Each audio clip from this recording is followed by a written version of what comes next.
السلام عليكم ورحمة الله تعالى وبركاته. إن شاء الله تكونوا كامل بخير وعلى خير.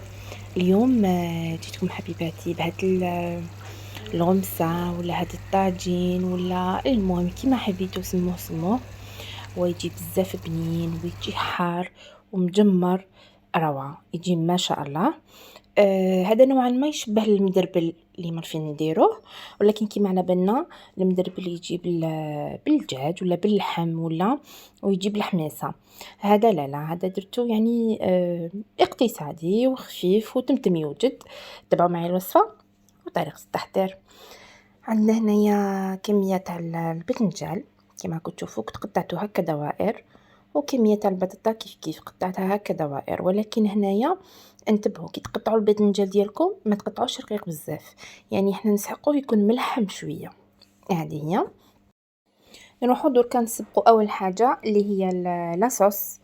واش عندنا فيها؟ عندنا كيما كنتو زوج حبيبات طوماطيش متوسطين شويه يكونوا طريين، عندي حبيبه بصل صغيره، عندي سنينه ثوم، زوج وريقات رند، مغرف طماطم مصبره، و ملح فلفل كحل وسنينه ثوم. هذه هي. وشويه حار اللي يحب. هنايا واش كنت درت لهم كنت قطعتهم هكاك عشوائيا وزدت معاهم زوج مغارف زيت وفنجان ماء ودرتهم فوق النار يطيبوا. وهنايا من ناحيه واحده اخرى عندي هنايا شويه تاع نص دجاج، يعني شويه ماشي بزاف، ولا حبيتي بولي عاشي ولا حبيتي دنداشي ولا حبيتي لا فيونداشي، المهم هادشي يرجع لك كيما حبيتي ديري. انا واش كنت درت له زوج مغارف كبار تاع لا شابلور، درت له زوج مغارف زيت، درت له حبيبه بصل صغيره، ملح فلفل كحل الميت وشويه معدنوس ورميته بحبيبه بيض. هكذا نخلطوهم كامل كيما كتشوفوا، ندخلوه كامل في بعضه. ودوك هنا شوفوا هنايا لاصوص طوماط ديالي بعد اللي طابت ودبالي كلش. هنايا واش حندير؟ نحيت هنايا هذوك زوج وريقات رند ورحيت لاصوص تاعي رحيتها مليح وخليتها بجهه. وهنا كشت البدنجال تاعي راهو يتقلى.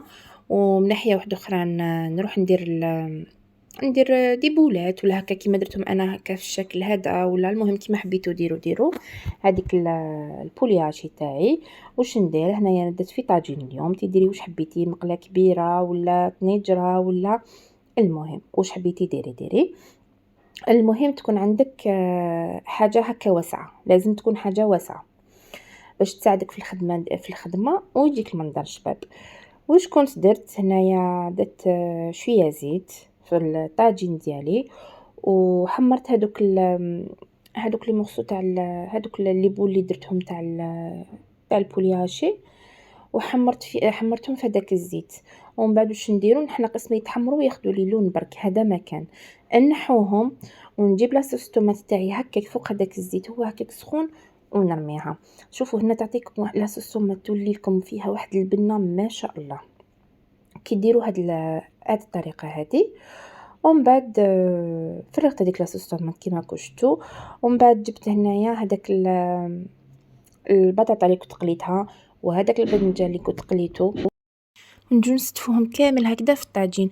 ولكن هنايا معديره كان راح لي المقطع اللي كنت نستف فيهم البطاطا والباذنجان، ولكن هما سهلين. شوفوا ديروا هنايا حبه بطاطا، يعني رونديله تاع بطاطا، ونزيدوا معاها فوقها الباذنجان وهي رايحه ساير داير حتى نكملوا كامل البطاطا والباذنجان اللي عندنا. وزدت من الفوق هذاك البولياشي اللي كنا واسيناه، نغطي عليه ونقص له النار كامل ونخليه يتجمر لي حتى يتجمر لي مليح. كيما كتشوفوا هنايا راه بدا يتجمر لي. طفيت عليه كي طفيت هنا كي نشتو بدا يشرب لي. نطفوا عليه على بالكم علاه، لانه طاجين ولا حاجه تاع الفخار ولا حاجه تاع الطين تشد لي السخانه. انا كي طفيت عليه قعد لي شحال هو يغلي باش تحصلنا على النتيجه هذه. وهاو الشكل النهائي ديال الطاجين ديالنا كيفاه جا. شبحته من الفوق بالقارص والمعدنوس. وهذا واش كان عندنا لنهار اليوم. ان شاء الله كانت عجبتكم الوصفه تاعنا اليوم، وإلا كنتوا جربتوها وإلا عجبتكم ما تنساوش خليوا رايكم في التعليقات، وإلا كنتوا ماشي مشتركين في القناه اشتركوا فضلا وليس امرا حبيباتي، وما تنساوش الجام. ودوك ما بقى لي غير نبقيكم على خير، وتهلاو في روحتكم وفي صحيحتكم، والى فيديو قادم باذن الله. سلام.